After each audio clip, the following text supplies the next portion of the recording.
Wilujeng wayake palawargi. Aduh dinten ieu teh ngupload video euy. Mending urang nyepil ieu tanya. Togog teh jamantri. Atanapi ieu teh Sanghyang Antaga. Sanghyang Antaga ieu teh pami di urang mah di wayang golek di Jawa Barat. Ieu teh adina Semar. Benten sareng di wayang kulit, ieu teh lanceukna Semar di wayang kulit mah. Jadi Bagong teh cepot gitunya. Kadi teh nyebutna teh uwa di ditu mah. Siwo cenah. Uwa kata gog teh. Di urang apa amang nyebutna teh Mang Togog kitu. Ieu togog calawak sapertos kieu ieu teh waktos di sawarga nalika masih keneh non teh satria gitunya rupana rupa-rupa Karasep, Ismaya, Antaga, Manikmaya. Waktos aranom keneh tah ieu teh sayembara muntal jagat cenah. Sayembara dari gunung. Nyaeta hayang paku-aku kolot.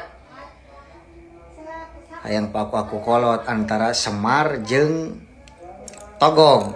Can Semar jeung Togog kita mah nalika di sawarga mah tadi teh Ismaya jeung Antaga. Ismaya teh Semar, Antaga teh Togog. Adu jajarten, adu kesaktian. Nepi ka beak gunung, beak laut cek paribasana mah cenanya gitu.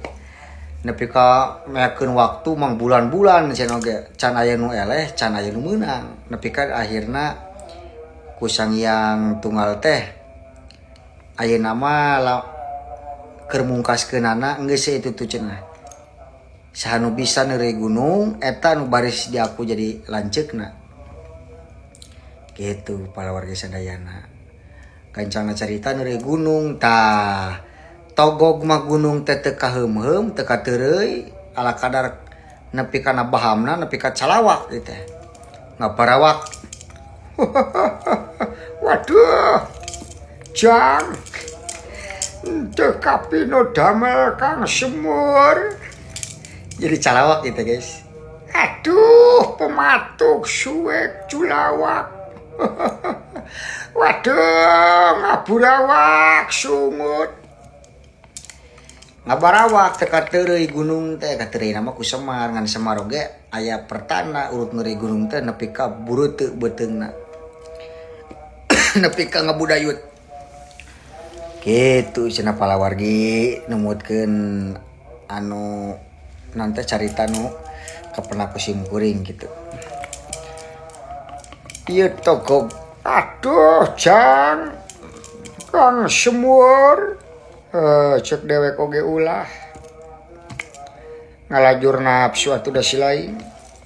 Teu kapino damel disim abdi rupa jadi goreng patot. Sok saya naroskeun teh naha cenah Togog mah aya kajawa-jawaan taduka eta mah nya perkawis eta mah. Sim kuring. Modal gareng Togog Bima sok rada aya kajawa-jawaan eta teh mah duka tah. Kitu palawargi. Oh nya ya. Nah meureunnan beda wayang kulit sareng wayang golek cenah. Di ditu lanceukna di dieu adina gitu Togog teh. Saurna mah filosofi di urang mah nya kitu teh kumargita di jalan carita napan saha nu bisa neureuy gunung eta di aku lanceuk. Anu teu bisa neureuy gunung eta wayah nu kudu ngaku adi gitu. Tah jadi cenah filosofi di urang mah jadi ngaku kolot atau ngaku lanceuk kabatur teh teu dumasar kana kolotna umur tapi karena luhurna ilmu. Jadi sanajan budak satepak umurna aya di sahandapeun urang tapi pangartina ngeleuwihan urang loba ilmu nu bisa kacokot ku urang teh eta budak wajib we ngajen. Jadi mikolot teh ka eta budak lain ngandung harti mikolot saluhureun umurna tapi ilmuna saluhureun urang mikolot ka ilmuna. Tah kitu palawargi sadayana. Nya hatur nuhun.